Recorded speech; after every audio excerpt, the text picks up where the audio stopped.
bro. We back. All right, check it out. We got the Technics SL-D1 direct drive, baby. So this is like the precursor to the Technic 1200, like the scratch turntable. It's the dust cover is in great condition, bro. I like hand polished this. It's fucking nice. Like most turntables, they'll be all cracked and you know, just splotches and coffee stains and stuff, because people didn't really care about these back in the day, most people. However, this one is originally dope. I don't know the exact year this came out. I'd like to say early 90s or late 80s, but it's in great condition. And I'm really happy to be able to get you this stuff. I was kind of finessing like the nicest gear we had for you know what I'm saying? Like for the price, bro, like literally, like this shit is crazy. Like I'm very excited. It sounds fantastic. So let's focus on the turntable here. All right, so this is a Technics SL-D1 direct drive. Now that's very important because there's two styles of turntable. There's direct drive and there's belt drive, right? So if we lift up, oh, another thing, the hinges, bro, very important that those are there. A lot of turntables don't have the hinges, bro. You can't do this, bro. You can't do that. It pops off. These, it still have the hinges. It's still very sturdy. It's in great condition. I'm very happy I was able to get you this and my manager wasn't being a dickhead. So anyway, it's got the thick rubber mat for the damping. This helps with vibration, right? So turntables basically, there's three main things that you want to, I guess, like focus on turntables. One is damping, so how much of the floor's vibration gets up into the turntable. So really high-end turntables, they're designed to isolate that by using the tone arm assembly here. Very nice tone arm assembly. The tone arm itself, the cartridge, and the platter, and the plinth. So all that is designed to eliminate vibration. The second thing is tracking, right? So this needle, that little needle has to fit perfectly in the record groove, and it needs to be exact. If it's rise the groove, it'll damage your records and it'll damage your needle. So that's really important. And then the level of cartridge, like here we put a brand new Audio-Technica 95C cartridge on here. It sounds great, but Audio-Technica sells cartridges that are like $3,400. You know what I'm saying? So there's a lot of upgrading potential within this table. On this table, I probably would not go above $200 for a cartridge, but they do make a cartridge that's like 49 bucks that sounds twice as good as this one. And then they make there's other brands that make cartridges you might like. If you ever want to go down that road, that's a long windy road. I think you'll be very happy with this. It sounds great. It's brand new. You're not gonna have to replace this boy for like 3 or 4 years, you know what I'm saying? Maybe more. When you do, just hit me up, bro. We'll get you one. But yeah, so this is a Technics head shell. This head shell can be used with the 1200s. This head shell is like 80 bucks alone on the aftermarket. Super nice metal construction. It's quality. Yeah, so leading into that, you have your stylus guard, which just helps protect this with cleaning and transportation. So like when you're not using it, I highly recommend just throw this on, right? You're listening to records for the evening, you shut it down, you know, put this back on there and you just take it and you just gently slide it on there. It's hard to do while I'm filming, but yeah, you just gently slide it on there and boom, you're good to go. So that's cool right there. The very tiny tip of this thing, let's see if I get it to focus, is called the needle. I don't know if I can get it to focus. Come on. You can barely even see it. You see that like tiny little dot right there, like that little ass dot? That's the needle. The metal piece above it that it's connected to is called the cantilever, and then this blue piece here is the stylus itself. And this is replaceable separate from the cartridge. So let's say you know, fuck up one day and knock the needle off.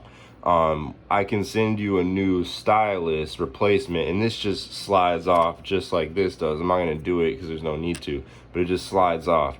And then this piece here behind it is called the cartridge that the stylus connects to. So this whole piece here was the whole cartridge that we put on here, and that's the stylus is connected to that cartridge.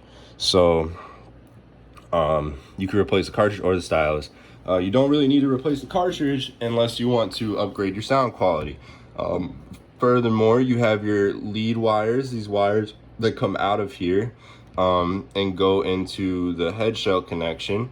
Those are called lead wires. Those are also replaceable, but you shouldn't need to do that. Should be fine. Yeah, so that's cool. If I had a set, I would have just like fucking, oops, touched the needle. That's why you want to put the stylus guard back on. You don't want to touch the needle. So I accidentally, if I had more time, I would have pushed these back. Whoever did this did kind of a shoddy job. You know, I'm like a super pro at this shit, and I pay a lot of attention to things. And had I spent a little bit more time with it, I would have noticed that these are not pushed back all the way. It should be fine, but it's possible they can come loose. I'll see if I can find some tools to do that before I give it to you. But anyway, so yeah, and then this beauty right here is called your tone arm. And the tone arm leads into the tone arm assembly, which includes the bearings, which are these screws here, the tone arm lift, which is this piece here, and this is how you drop the needle on the record. So like, for instance, you'll have it up. Come on, camera, focus. You'll have it up.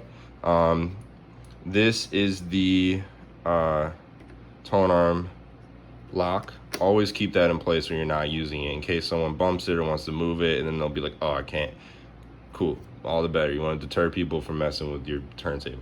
So you take that off, all right, and then let's say you put it on the record. You're like, yo, I want to play track 3. So instead of you like sitting here being like shaky, like, oh shit, I gotta drop it, and scratching it, you just put it on there and let it rest above the record, and then you take your tone arm lift and you just drop that down, and then it gently places the needle on the record, and you don't ever have to worry about scratching your records or being gentle.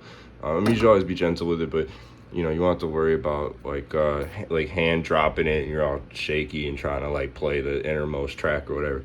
So anyway, so that's the tone arm lift, and this is all in excellent condition, bro. Let me tell you, I've seen some greasy ones where the rubber here is all worn down and shit. Yeah, so this is your anti-skate, and this is for the horizontal tracking force. So this allows you to adjust the amount of skating. So basically the needle naturally wants to move towards the center of the record. The groove spirals inward. It naturally wants to move inward. So you adjust this to match whatever your cartridge specifications are for the weight of it, to pull it back towards the outside. So there's a balance of forces between the record naturally pushing it forward and then the tone arm self-correcting it back. So what happens is that it lands perfectly in the groove when this is aligned. And you want this to match your vertical tracking, which is your your downward tracking force. If you have too much weight, it'll damage your record and your needle and just sound bad. Too little weight and it'll skip around and not stay in the groove. So every cartridge has its own tracking force, and it's measured in grams. So that stands for 2 grams, so it makes a perfect X, and then it will track in the record.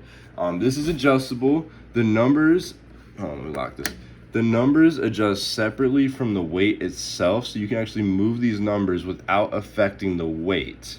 And the reason why is because this acts like a manual scale, right? So you want to adjust the weight back, float the tone arm so that it's level, and then move the numbers to 0 so you know that it's level, and then you turn the whole thing to whatever weight it is, 2 grams, 1.5 grams, whatever. It's already weighted, so you won't have to do that, and there's plenty of tutorials. If this if this gets misbalanced. There's plenty of tutorials, or you can call me, I can explain it. But it's fairly straightforward once you get it. It sounds complicated, but I promise you it's not, bro. You just twist it off, balance it, put the numbers to 0, keep the weight where the tone arm's floating, and then turn the whole thing with the numbers at 0 to 2. So then it's like it's at 0 weight, is floating, then you're like and you turn it to 2, and then it like puts enough weight down. So that's cool. This is the 45 adapter, so if you get some funky little 7 inches, like those tiny records, I think I have one somewhere, but it's like a tiny little record, and it has the big hole in the middle, and you pop this down on there, and then boom, you set your record on top of there, and you adjust the speed control to 45. Middle is if you want to do your own speed adjustment. 33 is for a standard 12-inch record, which I'm gonna put on. This is a dope record. So yeah, 33 is just that. This Technics kind of invented the strobing. That's why this has all these cool grooves on here, is because when this spins at a specific speed, this will cause a strobing effect, and the numbers, each one of these pieces on the platter here will either be still, or like appear to not move, or move. Yeah, appear to not move. And when it appears to not move, that's when it's at the right speed. And you'll see when I turn it on, it'll self-adjust there. Yeah. So you got this 45 adapter. It's got a nice little holder here. This is a nice table, man. Like, this is a nice table. I'm really happy for you. This is something that I would get myself, and that's how I chose this. I was like, yo, what would I want in the crib? And I was like, this shit, Stanton should get this.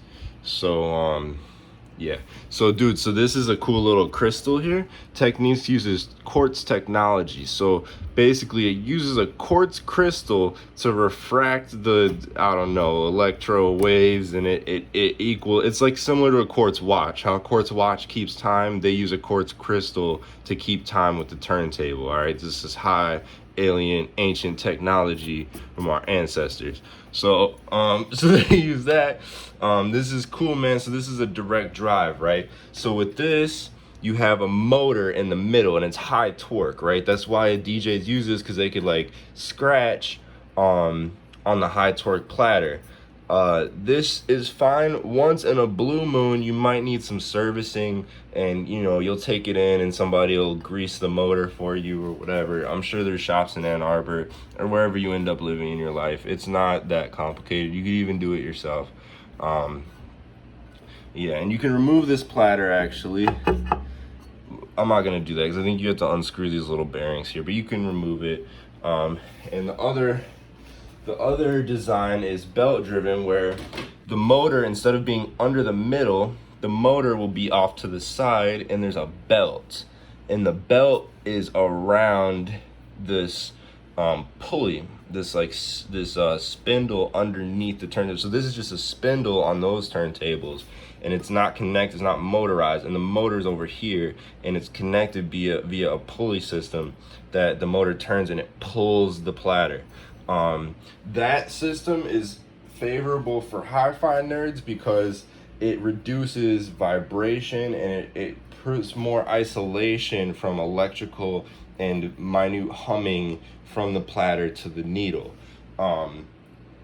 It doesn't matter, bro, unless your turntable is like crazy, like $2,000 or $20,000, like floating in like liquid turntable, which they have, and we have one at the shop. That doesn't matter. Direct drive, I would pick a direct drive any day. Like for myself, I don't own a turntable, but when I do, I'm gonna get a direct drive like Pioneer or Technics. I don't want any of that like belt driven stuff. It's annoying. You have to replace the belt. The motor is it's more finicky. These are very reliable, and that's why I wanted to get you this table. Not only because it's in beautiful condition, but because it's very reliable. So yeah, and it just sounds great, dude. And so another thing, back to the tone arm, this head shell can come off, and this little screw here, you just gently screw it, and then it pops the head shell off, bro. So if you want to get in there and you want to clean this thing, let's see if I can focus, man. This shit's tweaking. All right, if you want to get in there and clean it, or you want to inspect it, you know, and fix anything or change your cartridge, you can take off the entire head shell assembly and do it. And it's way easier than trying to work on it while it's on here. So how this works basically is these 4 lead wires, you have a left, the white wire is left, the red wire is right, this is left ground, and this is right ground. Turntables always need to be grounded. They need a grounded signal because they're so sensitive to vibration that they will hum and buzz if it's not grounded. So that leads me to this, which is the RCA connector. And this is the ground wire for this turntable. You can see that G and D ground, and it comes connected to the cable in the back. So basically this is one assembly here, and what you want to do